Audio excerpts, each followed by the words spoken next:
Welcome to Hindi hub. Dear students, SSLC Hindi first യൂണിറ്റിലെ second chapter ആയ ജിന്ദഗി കാ സഫർ എന്ന ഹൈക്കു കവിതകളുടെ ടെക്സ്റ്റ് ബുക്ക് ആക്ടിവിറ്റീസ്, അതുപോലെ ഈ ചാപ്റ്ററിൽ നിന്ന് എക്സാമിന് 1 മാർക്കിനും 2 മാർക്കിനും വരാൻ സാധ്യതയുള്ള ക്വസ്റ്റ്യൻസുമാണ് ഈ വീഡിയോയിൽ ഡിസ്കസ് ചെയ്യുന്നത്. പാഠഭാഗത്ത് വന്നിട്ടുള്ള ഈ 3 ക്വസ്റ്റ്യനും നമ്മൾ ഓൾറെഡി ആൻസർ ചെയ്തതാണ്. നെക്സ്റ്റ് പേജ് നമ്പർ 15 ആക്ടിവിറ്റീസിൽ വരുന്നത് ജിന്ദഗി കി ചുനൗത്തിയാം വിഷയ പർ ടിപ്പണി ലിഖെ, ജീവിതത്തിലെ വെല്ലുവിളികൾ എന്ന വിഷയത്തെ കുറിച്ചൊരു ടിപ്പണി എഴുതാനാണ് പറഞ്ഞിട്ടുള്ളത്. 4 മാർക്കിന്റെ ഒരു ടിപ്പണിയാണ് ചോദിച്ചിട്ടുള്ളത്. ടിപ്പണി എഴുതാൻ ക്വസ്റ്റ്യൻ വരുമ്പോൾ നമ്മൾ ആദ്യം ഒരു ഹെഡിങ് ഒക്കെ കൊടുക്കണം. ഇവിടെ ജിന്ദഗി കി ചുനൗത്തിയാം, ജീവിത വെല്ലുവിളികൾ എന്നാണ് കൊടുത്തിരിക്കുന്നത്.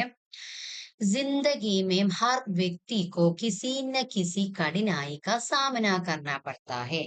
ജീവിതത്തിൽ ഓരോ വ്യക്തികൾക്കും എന്തെങ്കിലുമൊക്കെ പ്രശ്നങ്ങൾ നേരിടേണ്ടി വരുന്നു. ജിന്ദഗിമേം, ജീവിതത്തിലെ ഹർ വ്യക്തിക്ക്, ഓരോ വ്യക്തികൾക്കും, കിസി ന കിസി എന്തെങ്കിലുമൊക്കെ, കഠിനായി പ്രശ്നങ്ങളെ, സാമന കർണ പഡ്താ ഹെ നേരിടേണ്ടി വരുന്നു. ചുനൗത്തിയാം ഹി ഹമേ മസ്ബൂത്ത് ബനാത്തി ഹെ, ഈ വെല്ലുവിളികളാണ് നമ്മെ ശക്തരാക്കുന്നത്. ചുനൗത്തിയ വെല്ലുവിളികള്, മസ്ബൂത്ത് ശക്ത, ഈ വെല്ലുവിളികളാണ് നമ്മെ ശക്തരാക്കുന്നത്. കഠിൻ സമയമേ ഹിമ്മത്ത് മെഹനത്ത് और आत्मविश्वास के साथ आगे बढ़ने वाला व्यक्ति ही സഫലത പ്രാപ്ത് करता है.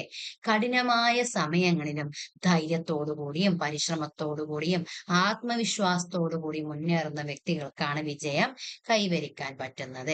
കഠിന സമയമേ, കഠിനമായ സമയങ്ങളിൽ, പ്രശ്നങ്ങളുള്ള സമയത്ത്, ഹിമ്മത്ത് ധൈര്യം, മെഹനത്ത് പരിശ്രമം, ധൈര്യത്തോടെയും പരിശ്രമത്തോടെയും, ആത്മവിശ്വാസ് കെ സാത്ത് ആത്മവിശ്വാസത്തോടു കൂടിയും, ആകെ ബഡ്നെ വാല, ആകെ ബഡ്ന എന്ന് വെച്ചാൽ മുന്നേറുക, ആകെ ബഡ്നെ വാല വ്യക്തി, മുന്നേറുന്ന വ്യക്തികൾക്കാണ് സഫലത പ്രാപ്ത് കർത്തായ വിജയം കൈവരിക്കാൻ പറ്റുന്നത്.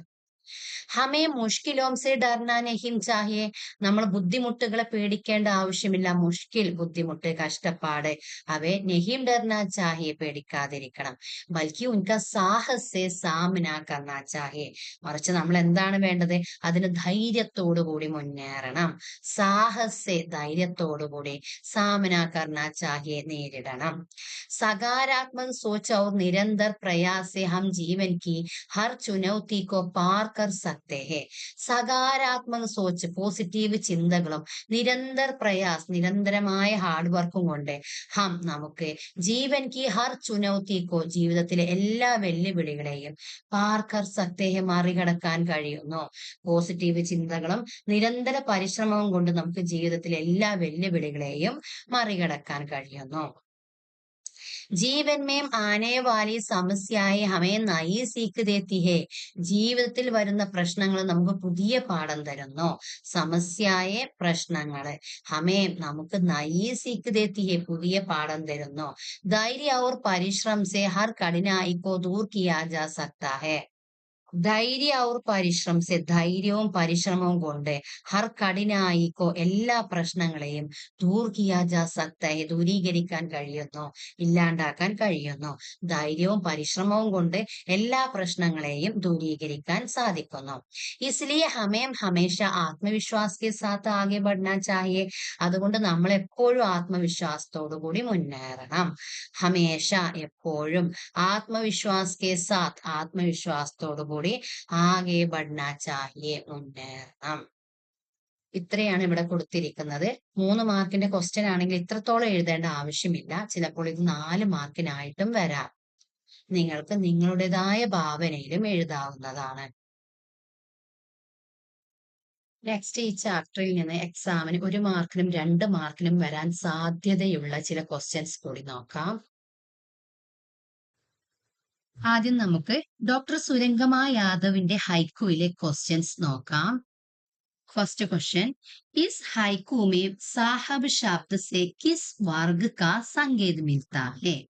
ഈ ഹൈക്കുവിലെ സാഹബ് എന്ന വേർഡ് ഏത് വിഭാഗത്തെ, കിസ് വർഗക്ക, ഏത് വിഭാഗത്തെയാണ് സൂചിപ്പിക്കുന്നത്? ഈ ഹൈക്കുവിലെ സാഹബ് എന്ന വേർഡ് ഏത് വിഭാഗത്തെയാണ് സൂചിപ്പിക്കുന്നത്? അമീർ വർഗ്, ധനിക വിഭാഗത്തെ, സമ്പന്ന വിഭാഗത്തെ. नेक्स्ट क्वेश्चन, सदा फुहार का പ്രതീകാത്മക അർത്ഥ ക്യാ ഹെ? എപ്പോഴും വെള്ളത്തുള്ളികൾ എന്നതിന്റെ പ്രതീകാത്മക അർത്ഥം എന്താണ്? കവിതയിൽ എപ്പോഴും വെള്ളത്തുള്ളികൾ എന്ന് പറഞ്ഞിട്ടുണ്ട്, അതിനെന്താണ് സൂചിപ്പിക്കുന്നത്? സുഖസമൃദ്ധി, സുഖസമൃദ്ധികളിലെ സന്തോഷവും സമൃദ്ധിയും ഒക്കെയാണ് സൂചിപ്പിക്കുന്നത്. നെക്സ്റ്റ്, യഹ് ഹൈക്കു കി സാമാജിക വിഷയക്കോ ഹമാര സാമനെ രഖത്താ ഹെ? ഈ ഹൈക്കു ഏത് സാമൂഹിക വിഷയമാണ് നമ്മുടെ മുന്നിൽ വെക്കുന്നത്? ഈ ഹൈക്ക് സാമാജിക വിഷയം, ഏത് സാമൂഹിക വിഷയത്തെയാണ് നമ്മുടെ മുന്നിൽ അവതരിപ്പിക്കുന്നത്? ആർത്തിക അസമാനത, സാമ്പത്തിക അസമത്വം. ഈ ഹൈക്കു സാമ്പത്തിക അസമത്വത്തെയാണ് നമ്മുടെ മുന്നിൽ അവതരിപ്പിക്കുന്നത്. നെക്സ്റ്റ്, പാനി കെ അഭാവ് കോ സൂചിത കർണേ വാലെ ശബ്ദ് കോൻ സാ ഹെ? വെള്ളത്തിന്റെ അഭാവത്തെ സൂചിപ്പിക്കുന്ന വാക്ക് ഏതാണ്? നമ്മുടെ ഹൈക്കുവിൽ വെള്ളത്തിന്റെ അഭാവത്തെ സൂചിപ്പിക്കുന്ന വാക്ക് സൂക്ക, വരൾച്ച. ബഡി മാത്രമേ പാനി കെ ഫൈലാവ് കോ സൂചിത കർണേ വാല ശബ്ദ കോൻ സാ ഹെ? വലിയ അളവിൽ വെള്ളം വ്യാപിക്കുന്ന അവസ്ഥയെ സൂചിപ്പിക്കുന്ന വാക്ക് ഏതാണ്?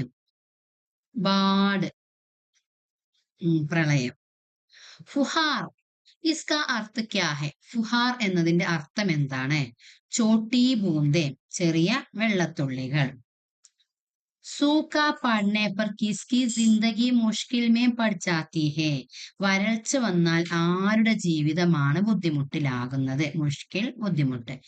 ഗരീബ് കി, ദരിദ്രരുടെ ജീവിതമാണ് ബുദ്ധിമുട്ടിലാകുന്നത്. നെക്സ്റ്റ്, ബാഡ് കെ ആനെ സെ ക്യാ ഹോത്താ ഹെ? പ്രളയമുണ്ടായാൽ എന്താണ് സംഭവിക്കുന്നത്? ആൻസർ തബാഹി, തബാഹി നാശം, നഷ്ടം എന്നൊക്കെയാണ്. നെക്സ്റ്റ്, സൂക്ക ഔർ ബാഡ് സെ ആം ആദ്മി കാ ജീവൻ കൈസേ പ്രഭാവിത ഹോത്താ ഹെ? സൂക്ക വരൾച്ച, വരൾച്ചയും പ്രളയവും കൊണ്ട് സാധാരണക്കാരുടെ ജീവിതത്തെ എങ്ങനെ സ്വാധീനിച്ചിരിക്കുന്നു? ആൻസർ നാശ് ഔർ ഭൂക്കുമരി, നാശനഷ്ടങ്ങളും പട്ടിണി മരണവും. ഭൂക്ക് വിശപ്പ്, ഭൂക്കുമരി പട്ടിണി മരണങ്ങളും. നെക്സ്റ്റ് ക്വസ്റ്റ്യൻ, സാഹബ് കാ യഹാ കോയി വിശേഷാർത്ഥ ഹോങ്ക? സാഹബ് എന്നതിന് പ്രത്യേക വല്ല അർത്ഥവും ഉണ്ടോ? നമ്മുടെ ഹൈക്കോയിൽ സാഹബ് എന്നത് കൊണ്ട് എന്തെങ്കിലും വിശേഷ അർത്ഥം വല്ലതും ഉണ്ടോ? ആൻസർ പൈസ ഔർ വിശേഷ അധികാർ രഖിനെ വാലെ ഊഞ്ചേ വർഗ കാ അർത്ഥ ഹേ? പണവും പ്രത്യേക അധികാരവുമുള്ള ഉയർന്ന വർഗക്കാരെയാണ് സാഹബ് എന്ന് സൂചിപ്പിക്കുന്നത്. നെക്സ്റ്റ്, സാഹബ് കാ ആംഗൻ കിസ്കാ പ്രതീക ഹെ? പണക്കാരുടെ മുറ്റം എന്നത് എന്തിന്റെ പ്രതീകമാണ്? ഇസ് ഹൈക്കുമേ, ഈ ഹൈക്കുവിലെ ആംഗൻ ശബ്ദ്, ആംഗൻ എന്ന വേർഡ് സാഹബ് കെ സുരക്ഷിത സുഖി ഔർ സമൃദ്ധി ജീവൻ കാ പ്രതീക ഹെ? പണക്കാരുടെ സുരക്ഷിതവും സന്തോഷവും സമൃദ്ധിയായ ജീവിതത്തിന്റെയും പ്രതീകമാണ്.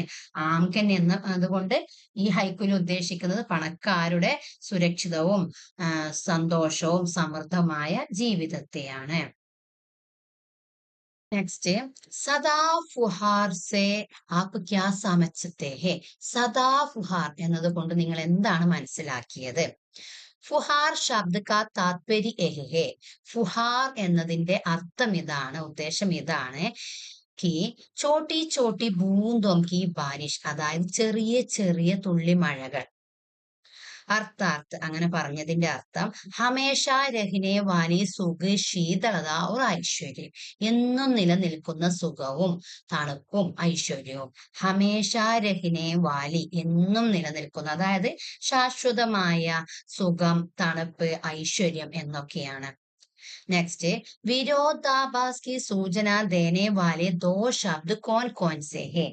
വൈരുദ്ധ്യം, വിരോധാഭാസ് ഓപ്പോസിറ്റ് ആയിട്ടുള്ള വൈരുദ്ധ്യത്തെ സൂചിപ്പിക്കുന്ന രണ്ട് വേർഡുകൾ ഏതൊക്കെയാണ്? ഈ ഹൈക്കുവില് വൈരുദ്ധ്യത്തെ സൂചിപ്പിക്കുന്ന രണ്ട് വേർഡ്സുകൾ ഏതൊക്കെയാണ്? സൂക്ക യാ ബാഡ് ഔർ സദാ ഫുഹാർ. ദോ ശബ്ദ്, ഈ രണ്ട് വേർഡുകളും ഇസ് ഹൈക്കുമേ, ഈ ഹൈക്കുവിലെ വിരോധാഭാസ് की सूचना देने वाले दो शब्द है, വൈരുദ്ധ്യത്തെ സൂചിപ്പിക്കുന്ന രണ്ട് വാക്കുകളാണ്. ഇവിടെ സൂക്ക യാ ബാഡ് വരൾച്ചയും പ്രളയവും, സദാ ഫുഹാർ എപ്പോഴും വെള്ളത്തുള്ളികൾ, അതായത് എപ്പോഴും സുഖവും സന്തോഷവും. അപ്പൊ ഈ രണ്ട് വേർഡുകളാണ് ഈ ഹൈക്കുവില് വൈരുദ്ധ്യത്തെ സൂചിപ്പിക്കുന്നത്. നെക്സ്റ്റ് നമ്മുടെ സെക്കൻഡ് ഹൈക്കു ആയ ഡോക്ടർ ഗോപാൽ ബാബു ശർമ്മ എഴുതിയ ഹൈക്കുവിലെ ക്വസ്റ്റ്യൻസ് നോക്കാം. ഈ ഹൈക്കു അച്ഛൻ വാർദ്ധക്യത്തിൽ വടികൾ തിരയുന്നു, വടികൾ തിരയുന്നു, എവിടെയും കണ്ടെത്തിയില്ല എന്ന ഹൈക്കു ആണ്. ഇസ് ഹൈക്കു മേ കിസ്കി ബാത്ത് കി ഗയി ഹെ, ഈ ഹൈക്കുവിൽ ആരുടെ കാര്യമാണ് പറയുന്നത്, ആരെ കുറിച്ചിട്ടാണ് പറയുന്നത്? പിതാക്കി, അച്ഛന്. ലാട്ടിയാം ക്യോം ഡൂണ്ട് ജാ രഹി ഹെ, വടികൾ എന്തിനാണ് തിരയുന്നത്? ബുട്ടാപ്പയ്ക്ക് കാരണം, വാർദ്ധക്യം കാരണം. ഇസ് ഹൈക്കു മേ കോൻസി ഭാവന ചിപ്പി ഹെ, ഈ ഹൈക്കുവിൽ എന്ത് വികാരമാണ് ഒളിഞ്ഞിരിക്കുന്നത്? ചിപ്പി, ഒളിഞ്ഞിരിക്കുക. ബുട്ടാപ്പയ്ക്ക് സഹായത, വാർദ്ധക്യത്തിലെ സഹായം. ഇസ് ഹൈക്കു മേ കിസ് വ്യക്തി കാ ഉല്ലേഖ് കിയാ ഗയാ ഹെ, ഈ ഹൈക്കുവിൽ ഏത് വ്യക്തികളെയൊക്കെയാണ് പരാമർശിച്ചിരിക്കുന്നത്? ഉല്ലേഖ് കിയാ ഗയാ ഹെ, പരാമർശിച്ചിരിക്കുന്നത്. പിതായ മാത, അച്ഛനെയോ അല്ലെങ്കിൽ അമ്മയെയോ. നെക്സ്റ്റ്, പിതാ ക്യാ ഡൂണ്ട് രഹേ ഹൈം, അച്ഛൻ എന്താണ് തെരഞ്ഞുകൊണ്ടിരിക്കുന്നത്? അച്ഛൻ എന്താണ് അന്വേഷിച്ചു കൊണ്ടിരിക്കുന്നത്? പിതാ അപ്പനെ ബുഢാപ്പെ മേം സഹാര ലാട്ടിയാ ഡൂട്ട് രഹേ ഹൈം, അച്ഛൻ തന്റെ വാർദ്ധക്യത്തിലെ സഹായമായ വടികളാണ് അന്വേഷിച്ചു കൊണ്ടിരിക്കുന്നത്. ഇവിടെ വടികൾ എന്നതുകൊണ്ട് അർത്ഥമാക്കുന്നത് വാർദ്ധക്യത്തിലെ സഹായം എന്നാണ്. വാർദ്ധക്യത്തിലെ സഹായമായ വടികളാണ് അദ്ദേഹം തിരഞ്ഞുകൊണ്ടിരിക്കുന്നത്. പിതാ കി സ്ഥിതി മേം ഹെ, അച്ഛൻ ഏത് അവസ്ഥയിലാണുള്ളത്? പിതാ വൃദ്ധ കംസോർ അഖിലെ ഉപേക്ഷിത അവസ്ഥ മേം ഹെ, അച്ഛൻ വൃദ്ധാവസ്ഥയിലാണ്, ദുർബലനായ അവസ്ഥയിലാണ്, ഏകാന്തമായ അവസ്ഥയിലാണ്, ഉപേക്ഷിത അവസ്ഥ, അവഗണിക്കപ്പെട്ട അവസ്ഥയിലുമാണ്. അച്ഛൻ വൃദ്ധനും ദുർബലനും ഏകനും ഉപേക്ഷിക്കപ്പെട്ട അവസ്ഥയിലുമായിരുന്നു. ബുട്ടാപ്പയ്ക്ക് ലാഠിയാം ഇസ്കാ താത്പര്യ ക്യാ ഹെ, വാർദ്ധക്യത്തിലെ വടികൾ എന്നതുകൊണ്ട് എന്താണ് അർത്ഥമാക്കുന്നത്? വൃദ്ധാവസ്ഥ ആശ്രയം, വാർദ്ധക്യത്തിലെ ആശ്രയം, സഹായം എന്നൊക്കെയാണ് അർത്ഥമാക്കുന്നത്. ഡൂണ്ടിനെ പർവി ലാഠിയാം ക്യോം നഹീം ദീഖ്തി ഹോഗി, തിരഞ്ഞിട്ടും വടികൾ കാണാത്തത് എന്തുകൊണ്ടാണ്? ഡൂണ്ടിനെ പർവി, അന്വേഷിച്ചിട്ടും, ലാഠിയാം വടികൾ, ക്യോം എന്തുകൊണ്ടാണ്, നഹീം ദിഖ്തി ഹോഗി കാണാത്തത്.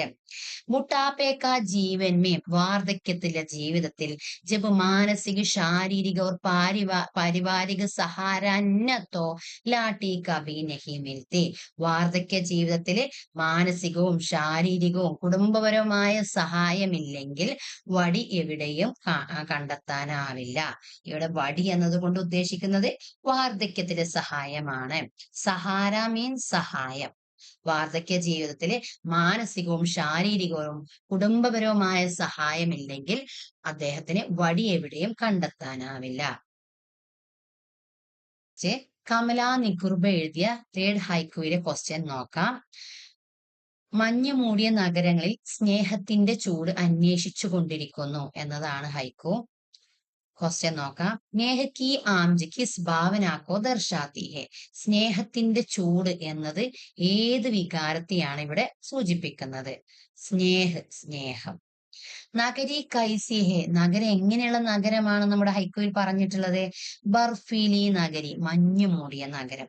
ബർഫീലി നഗരി കിസ്ക പ്രതീക് ഹെ, മഞ്ഞു മൂടിയ നഗരം എന്തിനെയാണ് സൂചിപ്പിക്കുന്നത്? എന്തിന്റെ പ്രതീകമായിട്ടാണ്?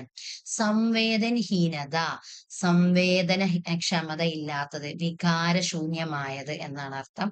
വികാരശൂന്യമായ നഗരത്തെയാണ് സൂചിപ്പിക്കുന്നത്. ബർഫീലി നഗരി മേം ക്യാ ഡൂണ്ട്തി രഹിയും, മഞ്ഞു മൂടിയ നഗരങ്ങളിൽ എന്താണ് തിരഞ്ഞുകൊണ്ടിരിക്കുന്നത്? നേഹ് കി ആംജ്, സ്നേഹത്തിന്റെ ചൂട്. നെക്സ്റ്റ്, ഇസ് ഹൈക്കു മേം കിസ് പ്രകാർ കെ വാതാവരൺ കാ ചിത്രൻ ഹെ, ഈ ഹൈക്കുവിൽ ഏത് തരത്തിലുള്ള അന്തരീക്ഷത്തെയാണ് ഇവിടെ ചിത്രീകരിച്ചിരിക്കുന്നത്? इस हाइकू में डंडा और സംവേദനഹീൻ വാതാവരൺ കാ ചിത്രം കിയാ ഗയാ ഹെ, ഈ ഹൈക്കുവില് തണുപ്പുള്ളതും വികാരശൂന്യമായതുമായ അന്തരീക്ഷത്തെയാണ് ചിത്രീകരിച്ചിരിക്കുന്നത്. നഗരി ശബ്ദ കി വിശേഷത ക്യാ ഹെ? നഗരി എന്ന വേർഡിന്റെ പ്രത്യേകത എന്താണ്? നഗരി എന്നതുകൊണ്ട് എന്താണ് ഇവിടെ ഉദ്ദേശിക്കുന്നത്? ഇസ് ഹൈക്കൂമേ നഗരി കേവൽ ഏക് സ്ഥാൻ നഹി. ഈ ഹൈക്കൂവിൽ നഗരി എന്നതൊരു സ്ഥലം ആയിട്ടല്ല ഉദ്ദേശിക്കുന്നത്. ബൽക്കി ഭാവനാവും സംസ്കൃതിയും और സാമാജിക വ്യവഹാരവും കാ പ്രതീക ഹെ. മറിച്ച് ഭാവനകളുടെയും സംസ്കാരങ്ങളുടെയും സാമൂഹിക പെരുമാറ്റങ്ങളുടെയും പ്രതീകമാണ്. വ്യവഹാർ പെരുമാറ്റം. ഈ ഹൈക്കൂര് നഗരം കേവലം ഒരു സ്ഥലമല്ല, ഭാവനകളുടെയും സംസ്കാരങ്ങളുടെയും സാമൂഹിക പെരുമാറ്റങ്ങളുടെയും ഒരു പ്രതീകമായിട്ടാണ് നഗരി എന്ന വാക്കിനെ സൂചിപ്പിക്കുന്നത്. നെക്സ്റ്റ്, നേഹ് ശബ്ദ കാ അർത്ഥ ക്യാ ഹെ? നേഹ് എന്ന വാക്കിന്റെ അർത്ഥം എന്താണ്? യഹാം നേഹ് ശബ്ദ കാ അർത്ഥ സ്നേഹ ഹോത്താ ഹെ. നേഹ് എന്ന വാക്കിന്റെ അർത്ഥം സ്നേഹമാണ്. യഹാം ആംജ് മാനെ ക്യാ ഹെ? ആംജ് എന്നത് കൊണ്ട് എന്താണ് അർത്ഥമാക്കുന്നത്? ആംജ് കാ അർത്ഥ ഗർമിയ ഊഷ്മാ ഹെ. ആംജ് എന്നതിന്റെ അർത്ഥം ചൂട് അല്ലെങ്കിൽ ഊഷ്മളത എന്നൊക്കെയാണ്. ലേക്കിൻ യഹാം സ്നേഹ് യാ പ്രേം കി ഊഷ്മാ കോ ആംജ് കഹാ ഗയാ ഹെ. എന്നാൽ ഇവിടെ നമ്മുടെ ഈ ഹൈക്കുവില് സ്നേഹത്തിന്റെയോ അല്ലെങ്കിൽ വാത്സല്യത്തിന്റെയോ ചൂടിനെയാണ് ആംജി എന്ന് പറയുന്നത്. ആംജി എന്ന വാക്കിന്റെ അർത്ഥം ചൂട് അല്ലെങ്കിൽ ഊഷ്മളത എന്നാണ്. പക്ഷെ ഇവിടെ സ്നേഹത്തിന്റെയോ പ്രേമത്തിന്റെയോ അല്ലെങ്കിൽ വാത്സല്യത്തിന്റെയോ ഊഷ്മളതയാണ് ഇവിടെ ആംജി എന്ന് പറയുന്നത്. നെക്സ്റ്റ്, ഈ ചാപ്റ്ററിൽ നിന്ന് 1 മാർക്കിന് വരാൻ സാധ്യതയുള്ള ചില സമാനാർത്ഥക ശബ്ദം കൂടി നോക്കാം. പിതാ, ബാപ്പ് അച്ഛൻ, ബൂഠ വൃദ്ധ വൃദ്ധൻ, ബാഡ് പ്രളയം, സദാ ഹമേഷ എപ്പോഴും, ബർഫ് ഹിം മഞ്ഞ്, സാഹബ് മാലിക് മുതലാളി യജമാനൻ, ബുഢാപ്പ വൃദ്ധാവസ്ഥ വാർദ്ധക്യാവസ്ഥ, നേഹ് പ്രേമ സ്നേഹം, ആംജ് ഗർമി ചൂട്, നഗരി ഷഹർ നഗരം. മക്കളെ, ഇത്രയൊക്കെയാണ് നമ്മുടെ ഈ വീഡിയോയിൽ ഉൾപ്പെടുത്തിയിരിക്കുന്നത്. നിങ്ങൾ നന്നായിട്ട് മനസ്സിലാക്കുക, പഠിക്കുക. നിങ്ങളുടെ അഭിപ്രായം കമന്റിലൂടെ രേഖപ്പെടുത്താൻ മറന്നു പോകരുത്. നിങ്ങൾക്ക് നമ്മുടെ വീഡിയോ യൂസ്ഫുൾ ആകുന്നുവെങ്കിൽ ലൈക്ക് ചെയ്യാനും സബ്സ്ക്രൈബ് ചെയ്യാനും ഫ്രണ്ട്സുകൾക്കൊക്കെ ഷെയർ ചെയ്യാനും മറന്നു പോകരുതേ. Thank U.